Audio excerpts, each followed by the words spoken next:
Hey there, welcome to the REI Conversion Podcast, where each episode we discuss strategies and digital tools to help you launch, automate, and scale your real estate investing business. Learn how to run your investing business remotely, find out ways to automate your business to better utilize your time, and learn what other successful investors are implementing so you can get to the next step closer to your investing goals. And I'm your host and founder of REI Conversion, Jesse Kwong. Hey, how's it going? It's Jesse here from the REI Conversion Podcast. I've got two special guests with us today. Names are Anthony and Pete. They've been on the show before. They run a company called Land VA for you. But today we're going to sort of talk about what it's like working with a land-specific VA company like theirs, what the expectations are, some of the downfalls, some of the pitfalls, and sort of talk through some of those common tasks. Whether you're working with a VA team or your own VA, these are things that you can draw back and apply to your own business. Once again, this show is brought to you by REI Conversion. If you are looking for a system to help you simplify and automate your land investing business, make sure you check out REI Pebble. That's over at reiconversion.com/Pebble. We not only help out with simplifying your business, but things like your mailing, tracking your buyer and seller leads, document generation, and team management. So go ahead and head over to reiconversion.com/Pebble. Go ahead and also book a free demo with me. It is literally with me. And we're going to sort of talk about your challenges running your land investing business. See if REI Pebble is even a fit for you and how you can move forward from there. Anyways, guys, I hope you get tons out of this show. Once again, thank you for listening. Cheers. Hey guys, how's it going? My name is Jesse here, obviously from the REI Conversion Podcast. I've got two special guests. They're returning guests here. I've got Pete and Anthony from Land VA for you. Guys, how are you doing today? Doing great. Thanks for having us, Jesse. I guess it's always kind of weird, like who's going to talk first? He talks first. We kind of look for clues, what cues. Right. Oh boy. Anyways, if you don't know and you're listening here today, Pete and Anthony are the founders of Land VA for you. Pete and Anthony, can you sort of give us a quick refresher if you haven't heard the previous episode with them? What do you guys run and what is it all about? Yeah, we are land investors, and we saw a real, hole in the market as far as reliable virtual assistants. People that you build a relationship, you can grow your company around, where you can grow your company and they can do the work, the daily tasks for you. We said, hey, we need to fix this. And when we found a solution with a great team of individuals with our other partner, Michelle Davis, in Jamaica, we went that route, and we were happy as clients, and then we shared it with friends, and now we share it as a business to the entire land investment community. Awesome. Now, before we sort of get started here, if you guys want to learn a little bit more about Land VA for you, it is land. I know a lot of people start Googling as soon as they start listening. It is land, the letter VA, and then the number 4, and then u.com. Is that correct? That's correct. Awesome. So if you are looking for help with your land business and need a VA, both Pete and Anthony knows what's up. So today I would like to talk a little bit more about some of the more common things you guys help with land investor. In fact, I want to talk about sort of the top 3 tasks or processes that your team gets involved with, what that's like, what some of the challenges are, what some of the bottlenecks are, and what you've seen sort of, in terms of the changes for your investors. So let's sort of talk about that. What would you say are sort of the top 3 more common processes with land investors who work with you guys? Sure. I think if it's like a continuum also, it's sort of with us, because people will come to us for that very simple thing initially. It's something usually like a due diligence type thing, a little bit of research on something that you could almost easily submit through our website and get that done because it's just an easy introduction. But right behind that, so that probably is one of the first ones, but right behind that, it goes along with the investment process. First thing you need to do is you need to, get that information on a property. The second thing is you need to market it. So the second probably is how we handle our marketing team. We have a great marketing team that can really go in there, and we're talking marketing. We're generally talking Facebook or the land sites, even websites, and very often we're updating their websites as well. So it's typically in that area that we're doing it. But as they grow with us, it goes right toward the acquisition side of things. It goes to intake management, which is probably the one of the biggest areas that we're focusing on. And it's the full process of intake. It's, initially we'll be doing some little tasks of intake. We may prepare a contract or prepare a deed. But as soon as someone starts hitting volume, it's like, I don't want to do the whole process. I want to know I'm getting properties in, but I want somebody who will manage us through that process. Probably one of our biggest areas is to help take that part away and bring every property, so you're not thinking about where a particular property, each of the pieces. So an intake manager drives them through that entire process. And I keep on mentioning process because it really is all about the process. When you're working with us, it really is a matter of the process is well defined. Now everybody may have their own process, but they come to our team with a process. We have a process in place. We can tweak it to whatever process our clients need, which is very common, but they already know the process in general. And so really as it relates to the research side of things in due diligence, marketing side of things in Facebook and land sites, and then really delving into the intake management. Those tasks really hit home. I love that. And I can totally see those are probably some of the more common, and those are pretty big tasks as Sure. well. Let's sort of like pick these apart. We have the due diligence, the marketing, and the acquisition side of things. On the due diligence side of things, you know, I'm sure. Well, what does that process look like? When you're doing a due diligence, let's say a property has come in, they've asked you to do the due diligence. What are those steps typically look like for your team to look after that part of the business? Yeah, the due diligence, I'll start, is a little bit different than the intake and the marketing as far as the onboarding, the discovery and onboarding. The due diligence usually comes right through our website. People order a due diligence, they ask for a sample. We take the necessary property information, and then we're doing that work behind the scenes for them. And we have the forms and we have the templates and such for them. So they kind of know what they're going to get on that. The team has moved from due diligence to research. So we've kind of expanded what we are able to do for our clients and what we're going to do. And I think Pete can probably talk a little bit more about that. Mm-hmm. Yeah. So when you mentioned the due diligence side of things, it really is that, getting that property information, going to the websites, going to all the data sources that we can pull the data from as quickly as possible. So we get through that very quickly. And then there's the piece that nobody wants to do. It's the contacting the county, trying to get all that information from them. Will they answer? Oh, it's Friday, so we can't even call you on a Friday. So it's all those pieces of the verification piece of the due diligence. So we go from, we basically can take that property and fill out the report, send it back to the client. Oftentimes our clients ask us to, if they go beyond the website, just asking us on a website, they'll ask us to put the information in a tool like Pebble. So we'll be able to then, fill out your due diligence side in the Pebble form, or, wherever they want it in their system. So it kind of flows into their system process as it relates to that. So the due diligence is a very straightforward process. It comes into our team, they work on it, they get it back to the client.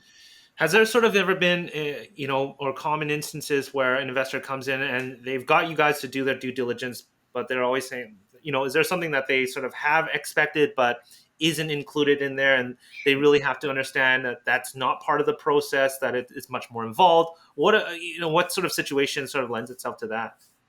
Yeah. So, and that's important. I think Anthony mentioned, people ask for a sample, and it's important that they get a sample of what a due diligence report looks like, because we sometimes have the question, well, I want comps. Well, sure, we can get you comps, but that's not really part of our due diligence, the due diligence piece. Or I want all the deeds. Well, that's more of a title, and we offer that service as well, a title check service where we do a deeper dive, and that's a much more intense, deeper dive into seeing what does the chain of title look like, what type of deeds are they, and looking for, hey, this notary was expired when they signed for it. So what are you looking for? Things that people don't necessarily think about. So due diligence is more, the way we look at it is, due diligence is that snapshot that's saying, am I even interested in pursuing this type of property? It's, the taxes are current. It's, this is what it looks like. This is the property information. Doesn't go into that deep dive, which is the next step. And that's that title side of things also leads into the intake. So those, like you mentioned before, there are multiple tasks along the way. Due diligence happens to be a nice simple one. It's generally one task of a VA to go through and do that. But when it gets to the other ones, it's much more complex. Typically, whether somebody wants to work with you guys or wants to do due diligence on their own, how much time would you say is a good amount of time to spend on due diligence? Mm-hmm. It's a great question, man. Yeah, I think for an individual to do it uninterrupted, nothing's going on, there's no kids, there's no other jobs, there's no other telephone calls, probably hour 45, 2.5 hours, something like that, to take the individual to get it done. Yeah, so you guys are going quite deep with the property then, Yeah, digging yeah, out as much as yeah. you guys can. Yeah, definitely. And Very I think, cool. the due diligence is like a starter service. It's they could get the data us a little, but what sets ourselves apart as far as trying to make our clients successful, or any land investor successful listening to this, is processes and building relationships. Everyone needs relationships. Hopefully they build a relationship with us, but you need to build relationships at the counties, with other buyers, other sellers, and you need to build a relationship with a VA, right? You need someone who's going to take care of the tasks that you can trust every day. And building that relationship, it starts with us with a discovery meeting. We find out about you, you find out about us, and we say, what are the first things we want to tackle? And then we move on to the onboarding meeting. And that's where they meet the team. We have departments. We have the research department. We have the intake department. We have the marketing department. So the heads of these departments come with Pete and I, and Michaela, our supervisor, and we get to know that client. We kind of help move them along, and they'll hear what their process is. If it's working great, fantastic, we adopt it. And it typically is the case, it's not working so great. There are some bottlenecks. We help them smooth out those bottlenecks, create swim lanes, Sure. with a few tools we have that will help them be successful. And then hopefully they want to use our services, and we can do all those tasks for them. But that kind of separates that. The marketing, and particularly the intake, separates the process and the relationship building. That's a little different than just simple due diligence. Right. So let me ask you this, a little bit more on the due diligence side of things. What would you say if you were to, sort of fire off some of the big things that you typically will have? Obviously, we don't have your template here right now. What are some of the big items that you typically will tick off on a due diligence report, and that you think is of high value? What do you guys make sure is on that report typically? We generally have property specific information. The where it's located, the GPS coordinates, the acreage, the zoning type of the property. We like to make sure we get all of that. We always get some pictures of the property. We say what and we're talking in that case the due diligence pictures are generally Google Earth or Parlay or some other tool that we'll grab some of those pictures for. We like to get some more location information. We go look at the specific county information. How is who would you need to reach out to in each of the county in each of the county departments, and then we like to talk about what towns it's closest to, and looking at, we always try and grab a deed, the most recent deed for the property as well, just so you have that other piece of information. When did the last sale take place? What was the last sale price, if it's available? What type of deed was recorded for it? And then we go specifically into, are there any back taxes owed? Can we get the HOA information? And that's always an interesting one, because you can't always get HOA information. It's not always publicly available. The counties are very in whether they consider that confidential information or not. So there's a lot of little pieces, but the easy part of the due diligence is all the things up to contacting the county again. Then when we try and get that verification from the county, making sure that we really are, getting all the details that are necessary. Sure. That's awesome. And just a little bit of a hint for you guys, since some of your users are in Pebble, we just launched our new mapping system, so you'll be able to take pictures in there and get all that parcel data from there. Hopefully that'll save you guys some time and for those that are listening as well. All right, so I'm going to jump into the next thing here, marketing. This is probably one of those things that most land investors dread doing. So I'm not surprised it's on here. So when we're talking about marketing, what are the main platforms? You mentioned Facebook that you guys are commonly posting on there. Where else are land investors commonly marketing their properties nowadays? Yeah. So Facebook is a staple, and it's up and down, and we don't have very little. There's there's ups and downs and drips and drabs with it, but you can be successful if you're consistent. You stay right there and kind of know the rules, right? And our team knows the rules. After that, the land sites are becoming very popular again. There's been some mergers, been some moving around, but the land sites have been becoming very popular. A little different type of ad, but you can boost those and you can play with those, and changing around pushes you a little bit further up in their queues. But their own websites are very important, like REI Conversion. Having an active one with great up-to-date information, easy to use. People find that as a great resource, and they're getting leads from there. They may start at a land site.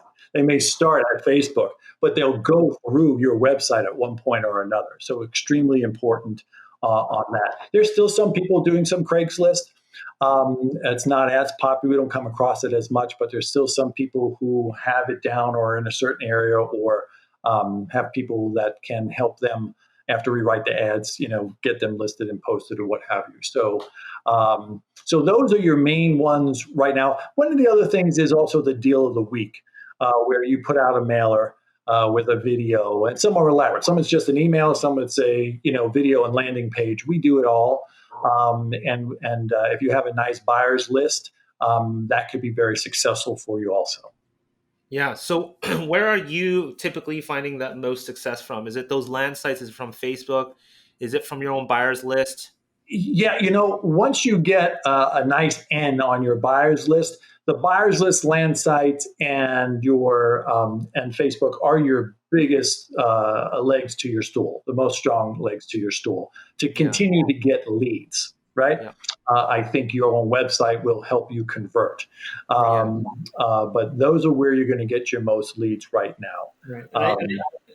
Sorry, I didn't mean to jump in there, but I think what we find is, and it's not surprising. You'll get a lot of leads on Facebook. You'll get a lot of tire kickers. And so when you can get those other areas focused and working well, you have a much more engaged lead. So it really is that. So we always talk about, when we're talking about what is the best platform, well, you really need to be keeping some metrics. You really need to be knowing not just how many leads you're getting, but how many views you're getting on your properties. And Facebook, you can grab that. We do that all the time for our clients. We can do that. And same with all the land sites. But then it's even a little more complicated than that, because really what you care about is which of my properties are selling. How much does it cost me to acquire a property and sell that property? How much am I paying, for the various different pieces, and which of my platforms gives me that best ROI?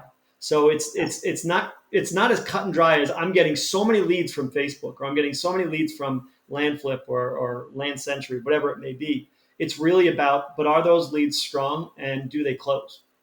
Yeah, I like to say lately, marketing is not a spectator sport. Many of our clients talk about some of the pitfalls, right, and how we educate and kind of work with, and we went through it also. Is all right, set it and forget it. You have to be consistent and you have to follow through, and it's all about how many pieces of land are you moving, what's that cost, and how many leads or views does it take to get to that metric.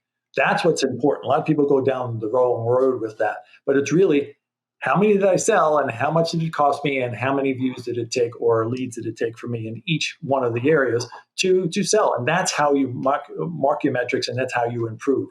But things like pictures, being consistent responses, headlines, and knowing the consumer behavior behind headlines and what attracts them or not.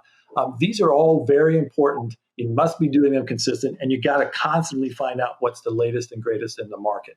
And this is what we try to help our clients and any land investor through. Mm-hmm. So to kind of set the expectation as well, when you guys are sort of helping to post, and as you mentioned, it's not a spectator sport here. Mhm. The investor, I'm assuming, does get involved, warming those, communicating with those leads. What do you and how do you sort of educate, your clients and investors on how should they handle those leads? What should they do? What do those steps look like? Because I'm assuming now, correct me if I'm wrong. You guys aren't. Your team isn't there answering those leads. It's still in the hands of the investors to take care of that. Is that correct? Actually, that's up to the investor. Our team actually does handle the leads and move them right to their CRM. Does everything but close, and sometimes that happens too when you get layups, right? But we move right through the marketing process, and we'll do the pre-sales and the sales support. We usually just don't close the deal because that's Got up you. to the investor itself. But a great point, Jesse. What we instruct our team as we build that relationship with our clients, either they do it or we do it, is you have to be relational. You have to get into a conversation. You have to make them feel like you care. You know what you're talking about. You've done it before. You're here to answer their questions so they can make a good consumer decision. That's our goal, that we train our staff or we talk to our clients about how they can improve their results. It's not, hey, they always come back on Facebook with, is this available, right? Because it's a button they can push. So from there, how do you get them in a conversation? You ask them what they're looking for. You provide them, say, hey, if you provide your telephone lead information, can send you a property information of some kind, be it through your CRM or emails you send out. And you can get a lot of information through Pebble, right?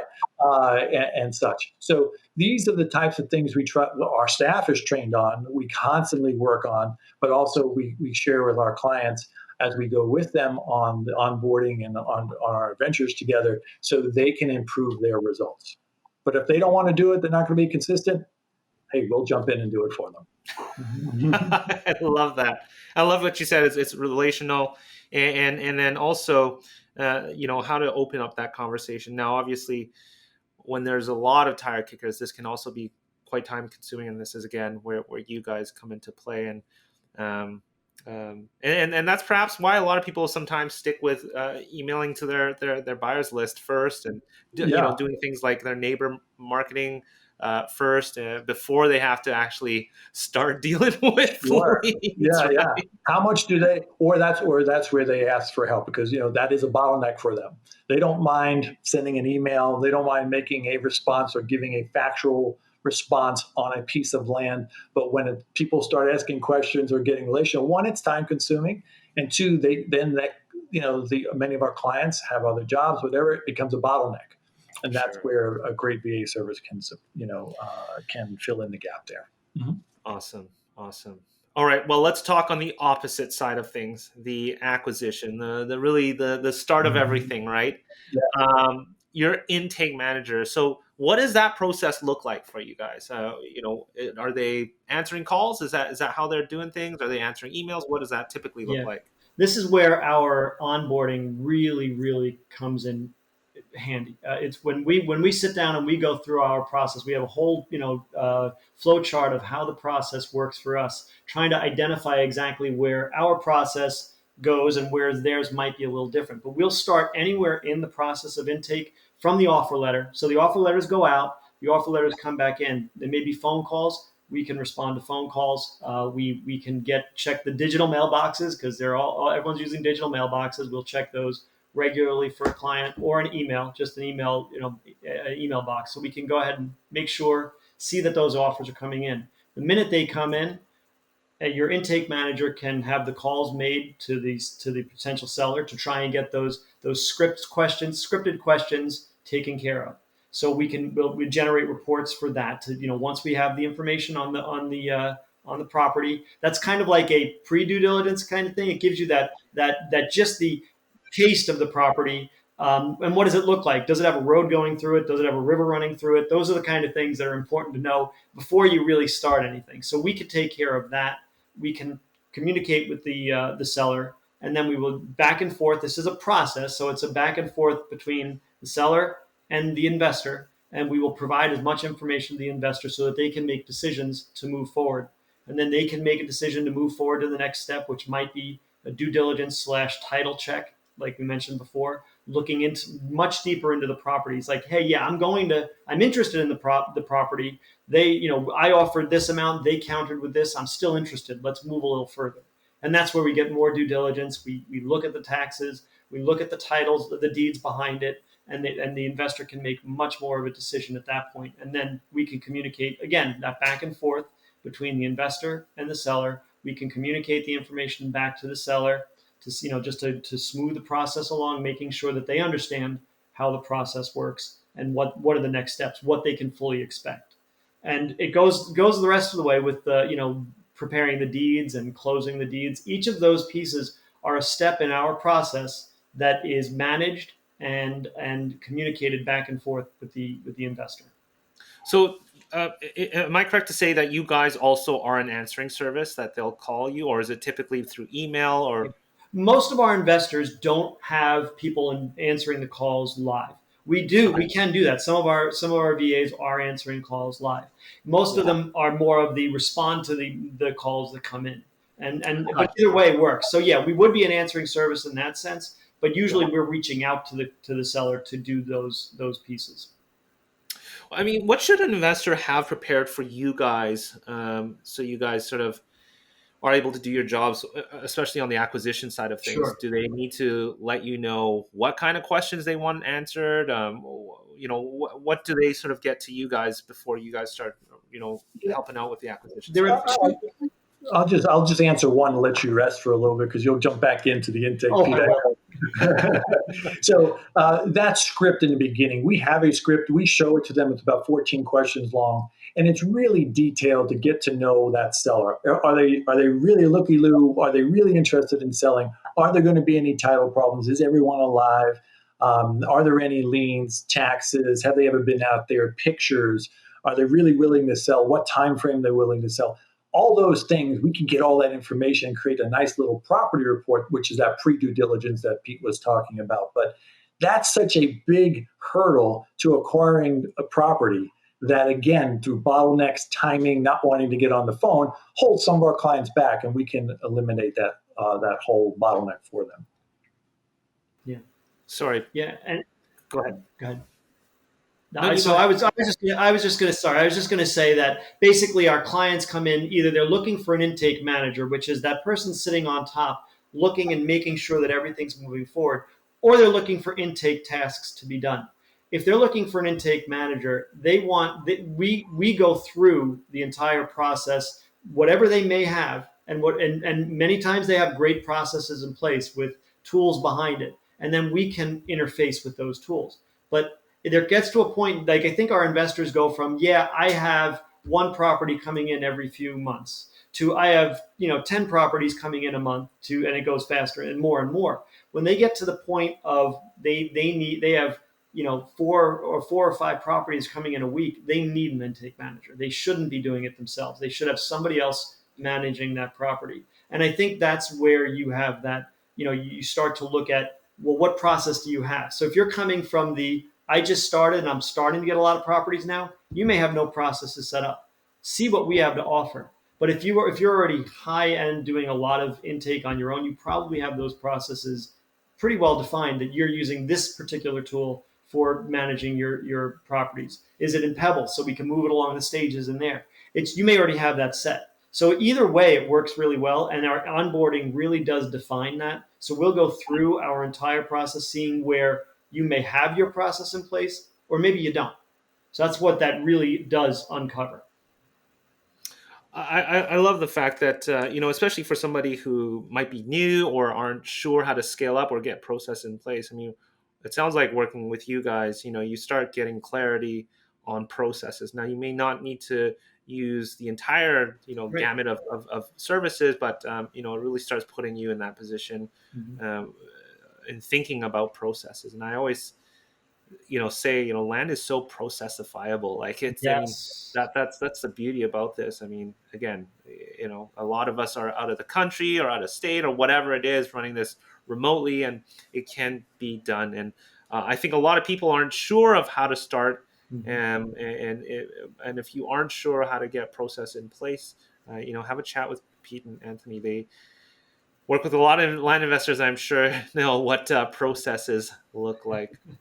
Um, Guys, is there anything else I'm missing here? We talked about due diligence, marketing, acquisition, anything in general. If somebody were to start considering to work with you guys, and by no means is you have to use a service like this, but if somebody were starting to explore working with a team like yours, what should they have prepared to come in to speak to you guys in working with your team of VAs? Yeah, a willingness to set up a relationship. Our clients are most successful. They tell us their greatest fears, their greatest triumphs, and want to build a relationship so we can plug in and support them immediately. What's that one or two tasks that will make a difference? And then from there, it's up to them how much they want to hold on to their systems and processes and how much do they want to offload at some point. But building that relationship so we know them, they know us, and we can build the process that works best for them and is consistent.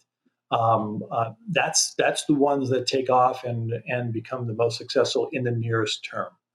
And then for them being prepared, know where you want to go at least. If you have a process, we can adapt. But know where you want to go and where you want to hold your property. If you have your property information in Pebble, if you're using Airtables, kind of let us know that, and then we work within those and set up all the communications. Mm-hmm. Yeah, just to piggyback really quickly on that is the notion that you can have VAs. Our VAs can help run any part of your business, every single, from the very beginning to the very end. Don't come in. You don't want to come to a meeting expecting to give everything over on day one. It is an iterative process where you're learning your VA, because what you will get a VA that you can work with directly. Now, there's a team behind us. We have a bunch of people in the team, but you will be developing a relationship with that person. And the more you can relate to that person, the better. You can have phone calls with them. You can have Zoom calls with them. You can email back and forth. You can Slack back and forth. You'll have a very personal relationship. Don't solve your entire business on day one. They're not your CEO. You are. So you need to be your CEO and kind of push things as you want. I love that, and I like how you said it really is sort of starting simple, right? Mm-hmm. And iterating along the way is what you said there. And I think this is whether you're working with a team of VAs or setting up a system. Yes. Start simple, because you will realize things will change along the way. Your processes will change along the way, and you'll sort of learn things, along the way. So. We get a lot of people that come to us too, that are looking for everything to be set from day one, automation set from day one, but start simple, and then start iterating along the way. I love that. And I can totally relate to what you guys are talking about. Guys, anything else I'm missing here that you guys want to mention? I think we did a nice leaving job. It open here. Yeah, I liked how we covered the biggest concerns and how to be successful in the land business. And when they're ready for VAs and ready for a team, ready for a great relationship, we're here. Yeah. So, if you guys are interested to learn a little bit more from Pete and Anthony, make sure you check out Land VA for You. That is land with the letter V and the letter A and then number 4 and the letter U.com. We've had a lot of our users obviously head your way to kind of work with your team. And I'll make sure to leave that in the show notes. Pete, Anthony, it's a pleasure to have you both on to share really some of your guys' experience and what it looks like from your guys' perspective. It isn't always obvious to a lot of us, and what those expectations look like, and some of the common things that you see along the way. So we really appreciate you sharing that with all of us. Always a pleasure, Jesse. Love being on with you. Awesome. Thanks again, guys. Cheers. Take care.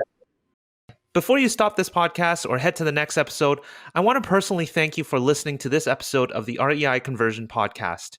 If you found this helpful, we'd greatly appreciate an awesome review and rating on whichever platform you're listening to this on. And if you have 2 minutes and wanted to step it up even more and help others, feel free to share this in other Facebook groups or pages or any communities, giving others a heads up of the REI Conversion Podcast or this specific episode that may help them on their investing journey. Once again, thanks very much for listening, and catch you on our next episode.